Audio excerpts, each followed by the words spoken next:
SESI e SENAI, iniciativas da CNI, Confederação Nacional da Indústria, apresentam. Um trabalhador brasileiro produz, em média, 4 vezes menos do que um trabalhador dos Estados Unidos. E esse é um grande desafio para a maioria das empresas no Brasil. O Futura Profissão veio para o Rio de Janeiro conversar com um grupo de alunos criadores de uma inovação que pode aumentar a produtividade na indústria.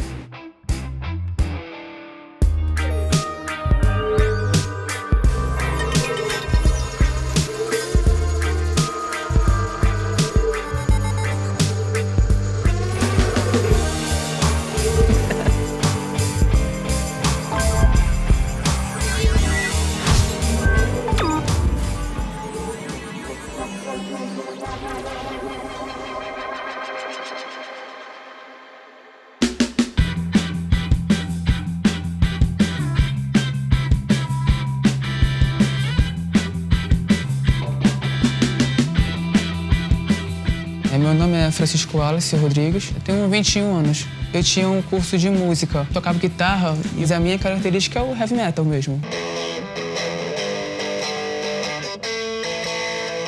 Pode ser estranho, mas na música tem aquela matemática, tem aquele mistério de você descobrir o que está por trás daquilo que está ouvindo. A matemática ela é algo complexo, mas quando você aprende, quando você a conhece melhor, quando você a domina, você não vê como matéria, mas como uma ferramenta. Eu sou formado em automação industrial, eu acabei de me formar em eletricista de manutenção. No começo, cara, eu tive bastante dificuldade, até porque eu era um cara do ensino médio que só tocava guitarra e do nada entrou para fazer automação. Mas eu queria isso, eu queria passar por isso, justamente para conhecer. E aí? Beleza.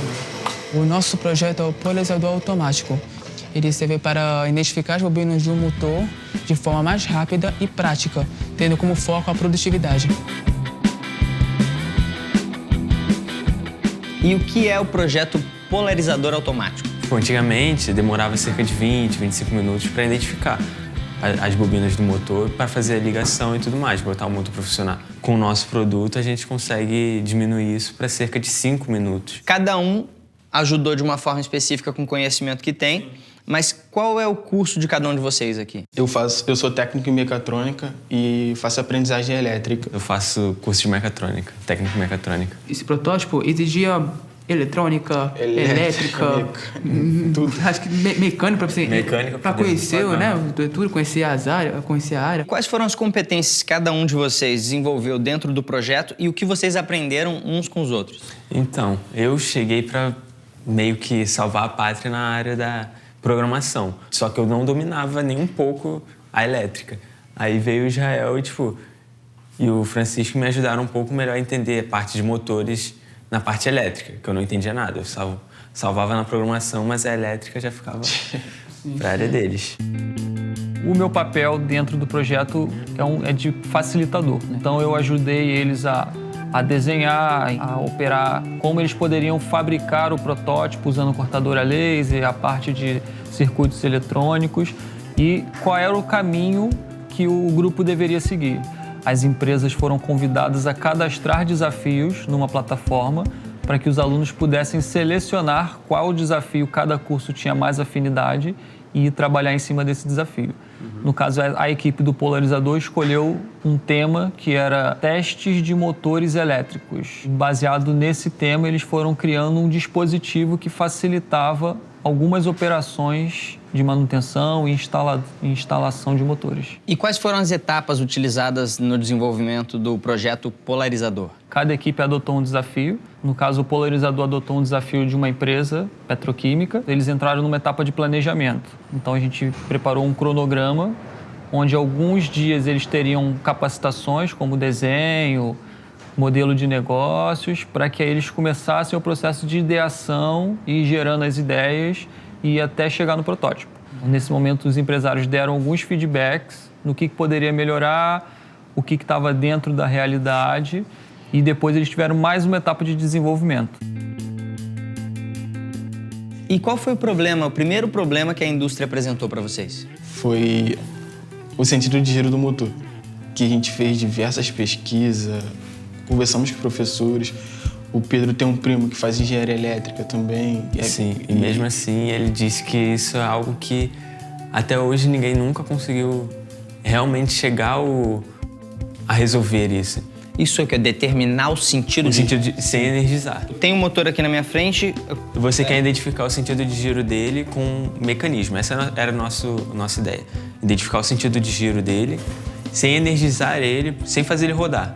A indústria queria que vocês fizessem isso. Exatamente. E aí? A única coisa que nós fizemos, ainda pensando em produção, em rapidez e produtividade, é tentar resolver um outro problema que nós analisamos de acordo com os testes deste desafio. O projeto polarizador automático, ele vai polarizar um motor de forma automática, obviamente, como não diz. Só que, mas como assim? Por que isso? De forma mais rápida, de forma prática, de forma que você não precise gastar tanto tempo para querer identificar as bobinas de um motor. Quando o ser humano desenvolveu a agricultura, ele descobre também a importância da produtividade.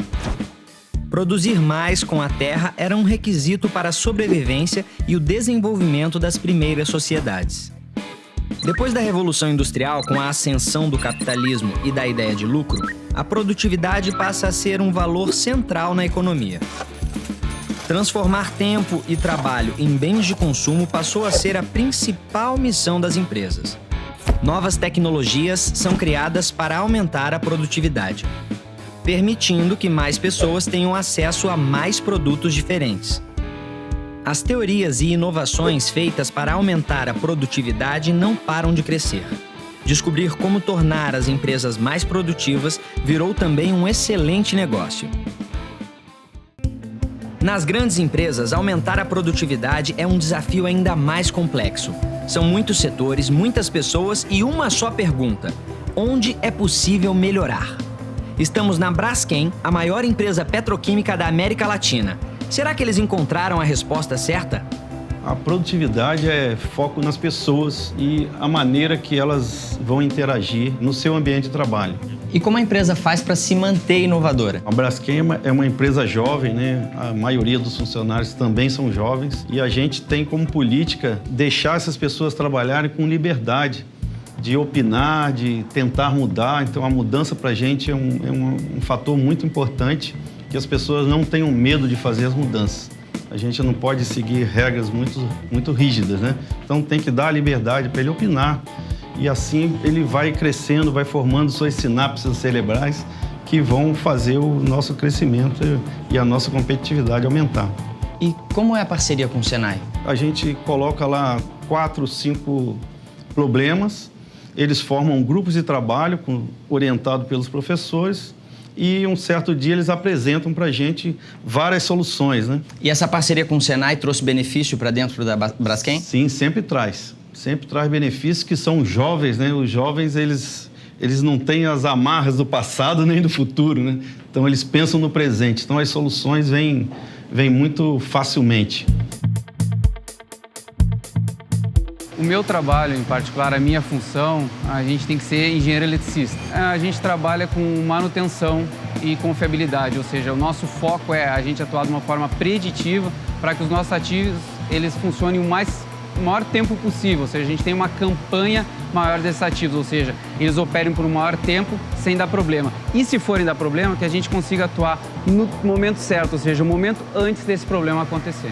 E para atuar nessa área, qual é a importância da inovação? A inovação é fundamental, a inovação é um caminho, porque nessa área, para a gente ter realmente essa atuação preditiva, a gente precisa de novas tecnologias, novas ideias. Então, a inovação é o foco principal para a gente poder atuar de uma forma assertiva com esse viés de preditivo.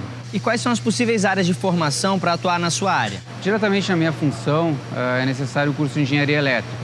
No entanto, na nossa equipe, a gente tem diversos profissionais com formações como eletrotécnico, técnica eletrônica e outras formações relacionadas à eletricidade. Quanto tempo leva para colocar um motor em funcionamento aqui dentro? Olha, o motor em funcionamento, se a gente for pensar todo o envolvimento, a gente deve levar em torno de 4 ou até mesmo 8 horas, dependendo do porte do motor. E qual foi a importância do polarizador automático para poder aumentar a produtividade? Quando a gente leva esse motor lá para a área, a gente tem que fazer obrigatoriamente um teste de giro. Então, para a gente fazer isso aí, se o motor ele já está acoplado, toda vez que a gente vai fazer isso aí, a gente tem que desacoplar. Com essa inovação que foi proposta, sendo trabalhada pelo Senai, o que a gente consegue? A gente consegue abreviar, porque a gente não precisa fazer essa etapa de desacoplar e a gente ganha muito tempo, tá, na hora de colocar essa máquina em operação. Então, a grande sacada é essa, a gente não precisar fazer esse esforço mecânico e conseguir, de uma maneira, a partir de um teste elétrico, garantir que essa máquina efetivamente esteja ligada na forma correta e vá girar para o sentido que a gente precisa. É aqui que vai entrar o polarizador automático. Exatamente. A gente vai trabalhar efetivamente na parte elétrica e não na parte mecânica na hora de fazer esse teste de giro.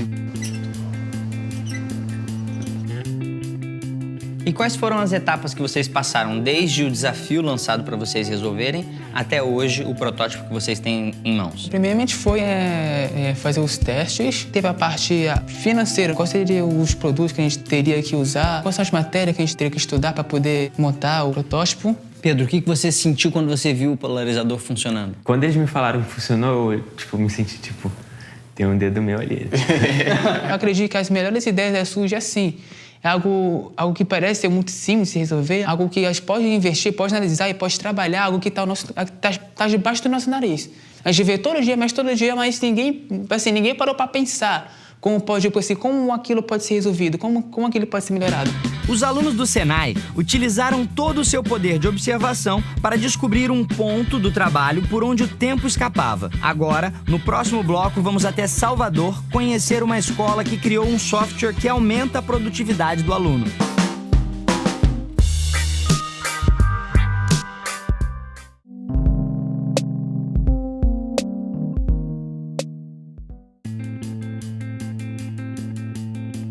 Eu lembro que o meu ensino fundamental eu sempre gostei de matemática e tal. Foi por isso que eu escolhi um técnico em mecatrônica. Na área de exatas. Essa área pega muita matemática. Sempre gostei de cálculo. Quando eu era do ensino médio, sempre pesquisava sobre robô, essas coisas. Aí pesquisei os cursos, aí eu queria fazer mecânico de automotivo. Fui ver no site do Pronatec tinha mecatrônica. Aí eu falei, mecatrônica. Aí me inscrevi, aí quando eu entrei eu vi que era tudo o que eu queria. O que faz aprender, o que faz eu correr atrás, o que faz eu acreditar nas coisas é simplesmente o meu esforço. Estou aqui hoje justamente por causa da minha vontade de querer conhecer outras áreas. Você me chamou a atenção foi a música, né?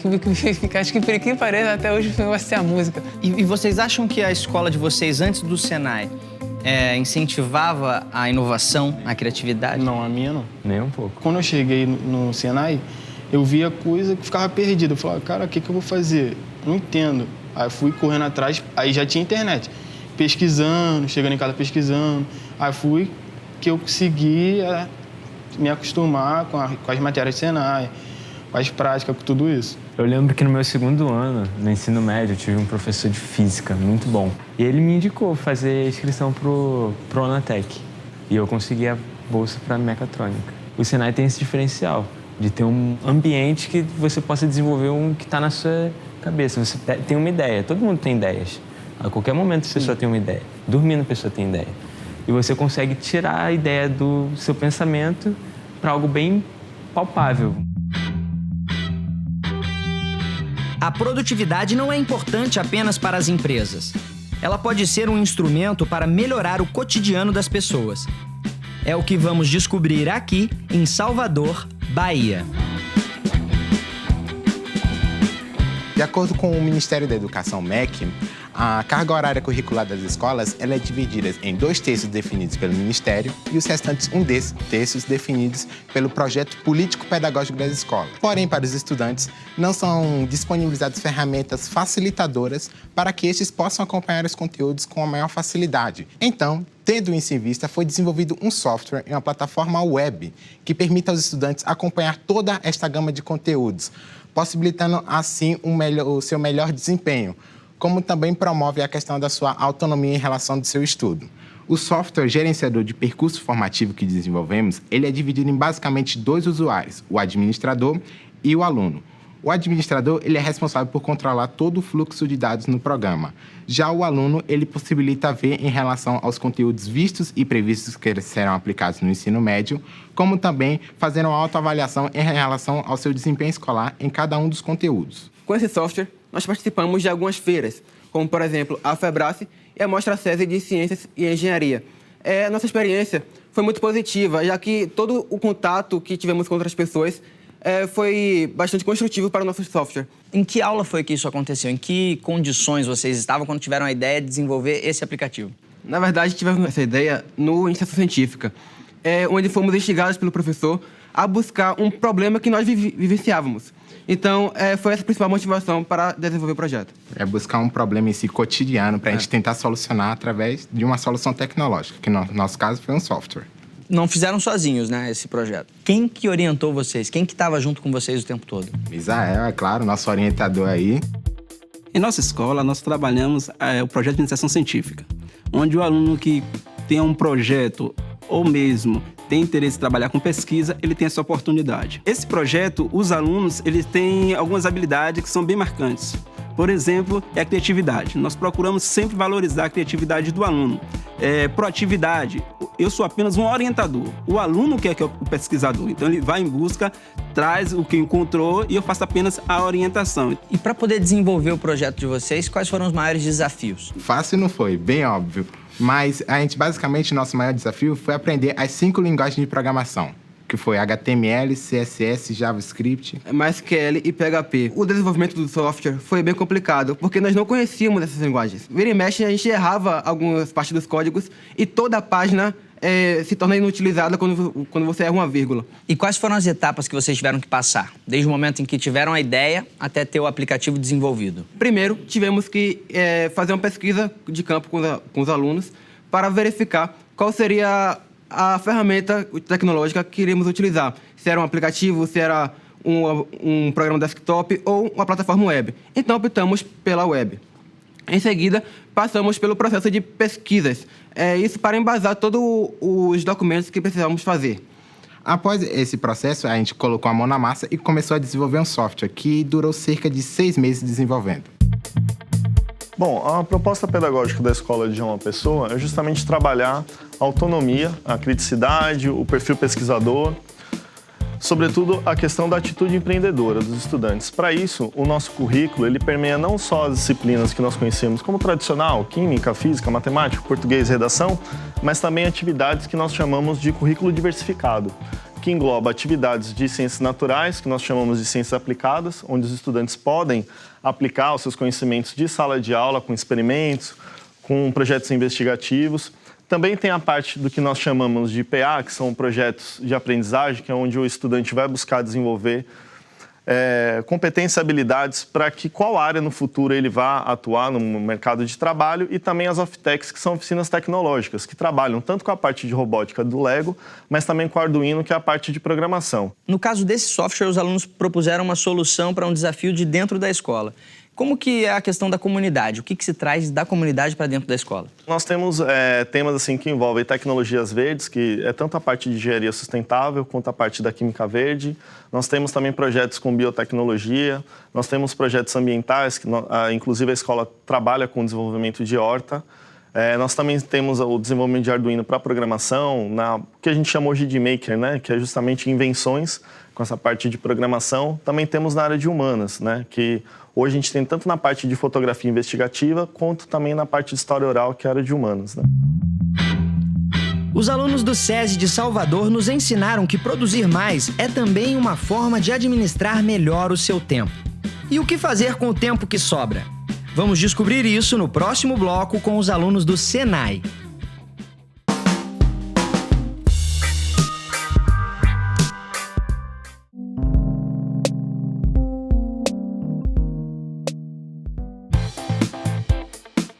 Um software criado no SESI de Salvador ajuda os alunos a organizar melhor o seu tempo. No Rio, alunos do Senai tiveram uma ideia que pode melhorar a produtividade de toda a indústria que opera com motores elétricos. Qual foi a parte mais estimulante do projeto de vocês? Foi ver que estava dando certo, todo mundo gostando. Foi escutar todo mundo dizer, não, nossa. vocês têm que continuar, é um bom protótipo, vai valer a pena. Até hoje ninguém inventou a inovação, e só elogio. Como a infraestrutura do FabLab ajudou vocês a desenvolver esse projeto? Com a quantidade de ferramentas, com alguns recursos que nós obtivemos aqui, foi essencial para nós podermos, cada vez de forma mais rápida, pôr a nossa ideia naquilo. Para criar o polarizador automático para os motores trifásicos, os inovadores usaram os seguintes materiais: uma placa de metal, um Arduino, que é um tipo de chip, transistores, diodos, relés, uma placa de LED. Etapa 1. Primeiro, eles montam a placa com todos os componentes, exceto o Arduino. Etapa 2. Utilizando um computador, o Arduino é programado de acordo com a lógica desejada. Etapa 3. O Arduino, com a programação, é inserido na placa de metal. O polarizador automático ganhou o seu cérebro. Etapa 4. Agora, basta conectar ao motor. Em poucos segundos, ele informa a polaridade do motor. Quando vocês viram o projeto de vocês funcionando, qual foi a sensação de vocês? Foi felicidade. Assim, chegamos. Primeiramente, cara, a primeira palavra que veio na minha cabeça foi: sério? Tipo, conseguimos? Parece que é algo simples, mas é algo que tem potencial, entende? Israel, Francisco, Pedro, eu quero apresentar para vocês o Gelber Amaral. Ele é um cliente em potencial para o protótipo de vocês. E é com vocês, apresentem o produto e a gente vai bater um papo. Okay. Bom, tendo como foco a produtividade, nós pensamos que para identificar os fios de motores, a numeração correta dos fios de motores é um tanto demorado. Demora em torno de mais ou menos 20 minutos. Isso pode se tornar um tempo considerável. Eu, como conheço, que sou eletricista, sei como é chato para você achar de forma correta. Porque você tem que fazer vários testes, assim, tal, ver qual a tensão, se tá certo ou não. É, assim... Complicado, de verdade. Agora, para ele comprar o produto de vocês, fala quais são os benefícios que ele vai trazer para a indústria. Isso é algo inovador. É uma inovação. É algo que não existe no mercado. Não é à toa que nos projetos no qual foram apresentados nos Senais do Brasil, nós ficamos em segundo lugar. Ficamos em segundo. Temos alguns investimentos, estamos atrás de apoio, obviamente, para poder melhorar ainda mais. O protótipo chegar no objetivo final. Sim. Que é o sentido de giro. Certo. E deixar ele um produto universal, que sirva para todos os motores, como de 6 pontas, de 12, de 9 e de 12 pontos. Até os de 4. Perfeito. Cada vez de 4. Então, hoje, o aparelho de vocês está com teste em 6 pontas. Sim. Exatamente. Está sendo protótipo. Fazendo teste. Ok. E aí, Gelber? Bom, de fato, o trabalho deles é inovador. Realmente não existe um aparelho no mercado hoje que faça esses testes, com certeza não tem. A aplicabilidade dele, que eu vejo aí na indústria, visando a produtividade, eu acho que é muito legal, muito interessante. Vocês estão cobrindo aí 99% de máquinas para fazer esse teste. Para mim, eu gostei, é super interessante, tá? Tem pontos a melhorar, que depois em estudos a gente pode verificar isso aí. Claro. Mas, de forma geral, parabéns. Obrigado. Principalmente vocês, eu acho que é inovador realmente. Gelber, obrigado. Obrigado a vocês. Obrigado. Valeu. Prazer. Parabéns para vocês, gente. Parabéns. Hoje vocês têm um protótipo em mãos, que mostrou bons resultados, que funcionou. É um protótipo. Como vocês imaginam ver ele aplicado no mercado, ele sendo distribuído? É um produto que realmente está voltado para manutenção, para produção de motores e também na hora de instalar o motor. Quem são os clientes em potencial para vocês? Qualquer empresa que trabalha com motores tem uma curiosidade no nosso produto. E também pode acontecer que empresa que fabrica o motor faz uma promoção, venda mais barato, que venda o motor e já o polarizador. No Rio e em Salvador, os inovadores mostraram que a forma mais eficiente de melhorar a produtividade é ter ideias. 2 inovações que permitem que as pessoas realizem mais em menos tempo. Por falar nisso, o que será que os futuros inovadores do Brasil estão realizando por aí com o tempo deles? É o que vamos ver nos próximos episódios do Futura Profissão Inovadores.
Uma parceria SESI e SENAI, iniciativas da CNI, Confederação Nacional da Indústria.